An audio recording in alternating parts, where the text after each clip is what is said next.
Buen día. ¿Qué tal? ¿Cómo está usted? Muy bien, ¿y usted cómo anda? Bien, bien, gracias. Bueno, me alegro. Ayer escuchándolos hablar de la libertad condicional Sí. otorgada al porteño Lucy, Sí, pensé, además de muchas cosas que me conciernen profesionalmente, por qué en la fuga famosa que protagonizaron la cárcel de Bower, nunca se realizó el juicio. Yo defendía a algunos de los guardias cárceles que fueron incriminados. Pero lo que tuve presente ahí en ese recorrido mental que uno hace cuando los escucha sobre esos episodios es que una gran parte de la población no sabe quién es Lucy. sí. Lo saben los periodistas que están informados, son avesados, tienen experiencia, parte del mundo del derecho que pueden también conocer, y gente de la población mucho más antigua, porque son episodios que han ocurrido por lo menos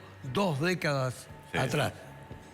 Y cuando escuchan la parte de la libertad condicional, es como si se tratase de una concesión gratuita del poder.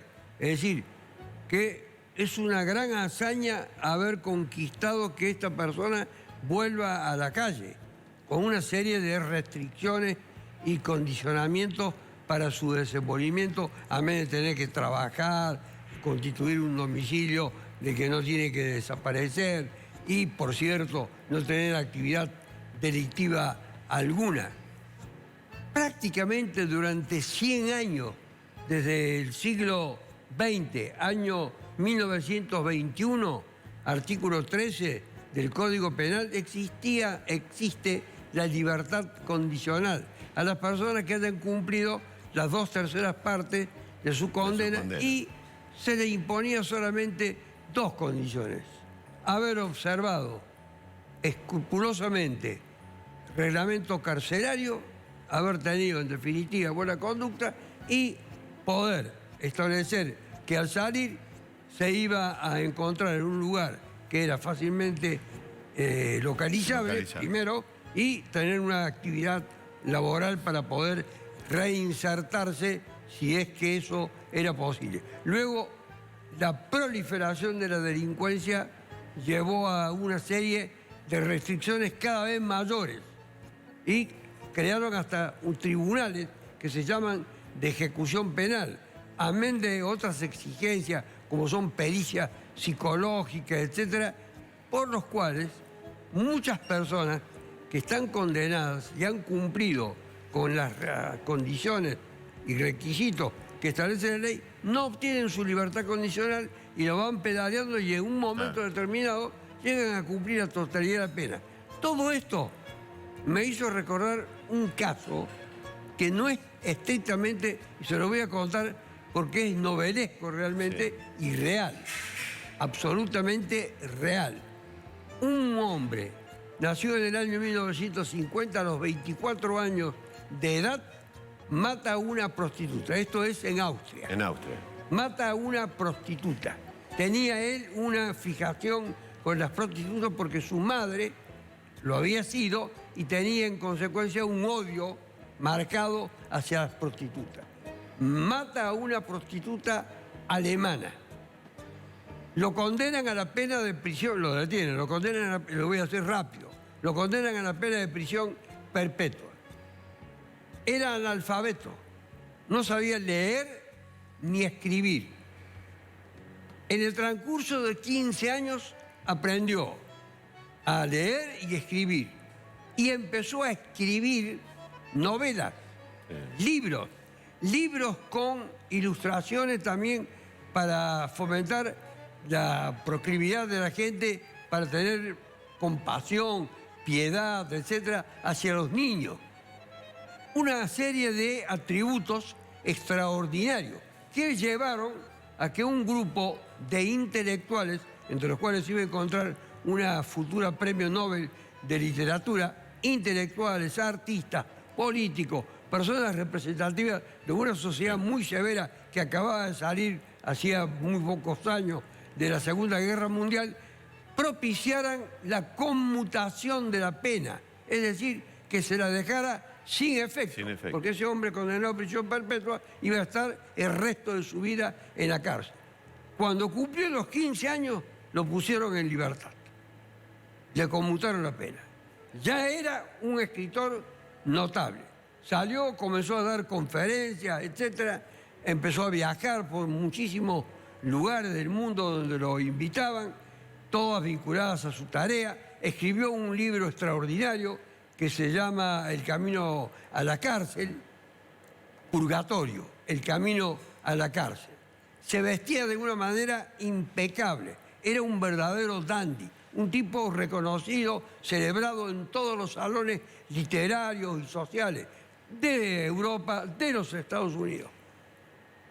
Pero aquí está la parte sensacional de la historia, pero resulta ser que en Austria se cometieron 6 homicidios en perjuicio de prostitutas. En la República Checa, que en esa época se llamaba República de Checoslovaquia, se cometió un hecho de esa misma característica. Y en los Estados Unidos, en Los Ángeles, 3 homicidios de prostitutas.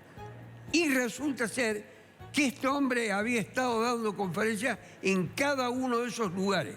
Al principio nadie relacionó ni vinculó a él con la posibilidad de que semejante figura del mundo intelectual, literario, con el éxito que tenía, era deslumbrante. Además era un ejemplo, un modelo para todos los tipos que se encontraban encarcelados. Nadie lo relacionaba.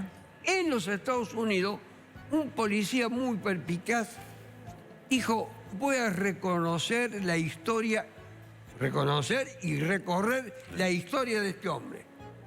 Y así fue que se fue armando una sospecha.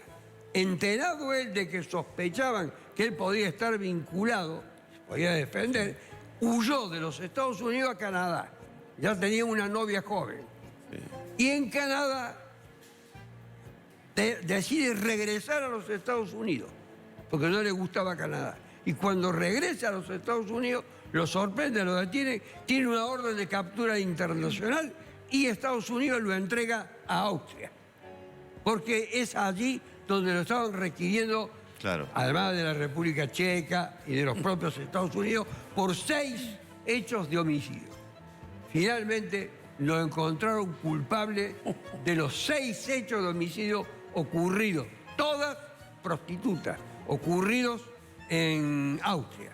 El hecho de la República Checa quedó sin juzgamiento y el de las 3 mujeres que fueron asesinadas en Los Ángeles también, porque la pena impuesta en Austria era suficiente como retribución penal por los crímenes que había cometido. La gran pregunta, todos eran prostitutas. Sí.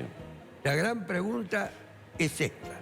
La persona liberada, había sido conmutada la pena, dejada sin efecto la pena.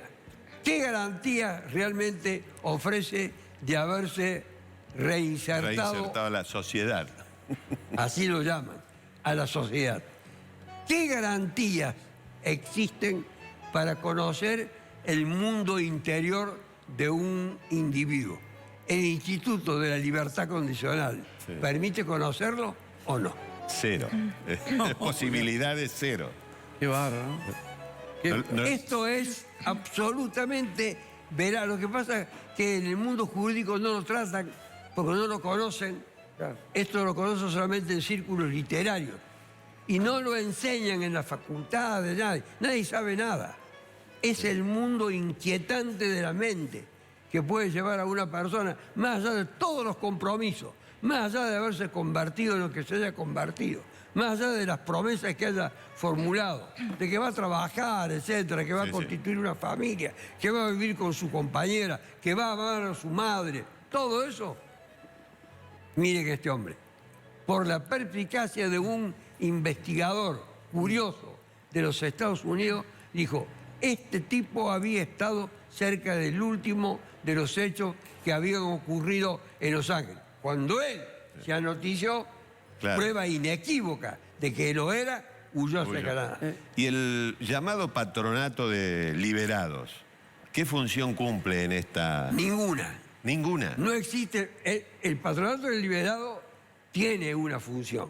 Está bien armado, bien estructurado, bien elaborado, todos los presupuestos que deben reunir, pero en la práctica no cumplen ninguna función, como tantos institutos que existen en nuestro país, no en algunos otros lugares, directamente en nuestro país, por carencia de medios, de recursos, de técnica, de personal idóneo, pero sobre todo carencia de personal, que haga el seguimiento escrupuloso. Ustedes habrán visto en cine, en la televisión, etcétera, que hay agentes de la libertad condicional que lo van siguiendo al condenado cuando recupera la libertad y dice: yo soy su agente de la libertad condicional y lo estoy controlando. Acá no existe prácticamente nada.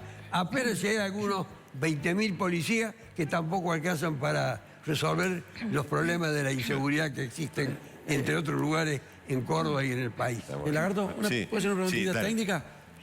Cortita. Hay una información que dicen que al porteño Lucy, las pericias psicológicas que le hicieron antes de darle la libertad condicional le dieron absolutamente negativas. Y aún así le otorgaron la libertad condicional. ¿Por qué pasó eso? Hubo una gran pelea. Primero, el servicio penitenciario dijo que sí reunía las condiciones para recuperar la libertad. El servicio penitenciario federal, porque él se encontraba en una cárcel de Buenos Aires, en la cárcel de Ezeiza. El cuerpo de peritos forenses, psicólogos de Córdoba, ante el requerimiento del juez de ejecución, dijo lo contrario. Sí, así es. Pero allí se planteó una disidencia, una controversia, una confrontación de pareceres. Finalmente el juez se negaba sistemáticamente a darle la libertad.